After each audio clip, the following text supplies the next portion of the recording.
Nitko ne čita pjesme. Pjesme su ostarjele, zajedno s Dragutinom Tadijanovićem, i sad ih se samo rijetko sjetimo. Što se poezije tiče, primjera radi, moj prijatelj Petar pamti samo pjesmu Grigora Viteza Kad bi drveće hodalo. Petrarku, Nerudu i Vesnu Parun koristi samo kada želi ispasti pametan. 100 puta na Facebooku sam naletio na neke super pjesme neke Magdalene. Pjesme su bile toliko dobre i toliko su pogađale neka moja razmišljanja da su mi išle na živce. I Magdalena mi je išla na živce, a onda sam se opustio, prihvatio realnost i počeo je bacati lajkove. Pišem na Facebooku zato što je nekako u današnje vrijeme najlakše doprijeti do većeg broja ljudi. Htjela bih reći nešto pametno, ne mogu sad ovako to smisliti naglo. Lakše je tako smisliti, napisati. Ajme meni.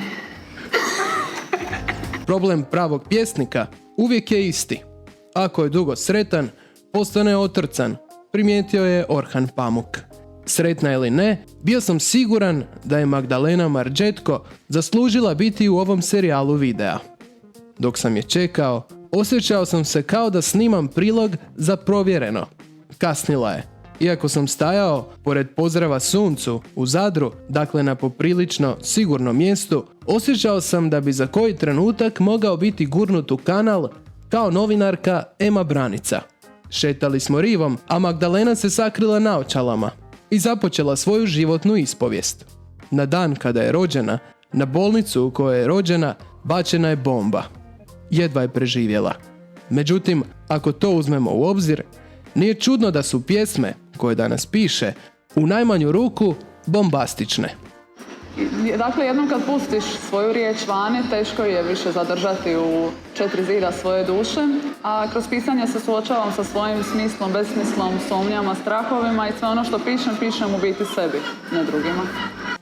Uživa u ljubavnim jadima, ne voli konflikte, pije kavu s mlijekom, uzgaja ponos. Dobila je ime po Oliverovoj Magdaleni, a prezime po tati.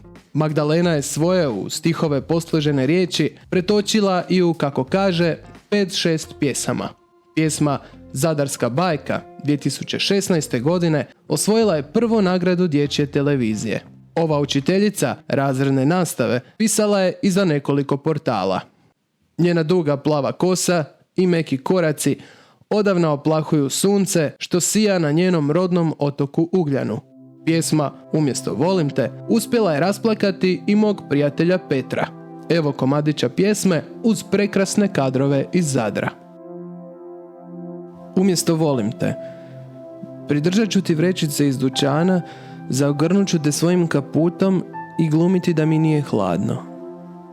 Umjesto volim te, otići ću s tobom na izložbe koje me ne zanimaju.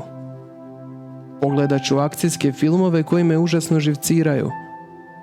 Odgodit ću sve svoje obaveze toga dana i staviti te na prvo mjesto svoje liste prioriteta. Umjesto volim te, pronađite na Facebooku. Jedan selfie za kraj i gotovo.